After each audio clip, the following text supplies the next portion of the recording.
நாத வெள்ளமும் கீத வெள்ளமும் வாரி தந்தது நீ. நாளும் என்னை பாட வைக்கவே வாசல் வந்தது நீ. வீணை தன்னையே கையில் ஏந்திடும் ஞானவள்ளியே நீ.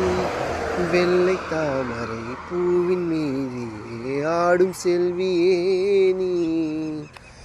எந்தன் வாக்கு மேடையில் நின்று ஆடும் வாணியே.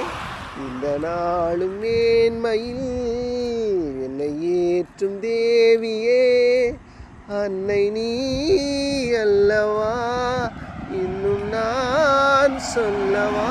நீதான் தெய்வம், நீதான் செல்வம், கீதம் சங்கீதம் நீதானே. நாள்தோறும் நான் பாட காரணம் நீ. எந்த நெஞ்சோடு நின்றாடும் தோரணம் நீ. நான் பாட வேறேது கீர்த்தனம்.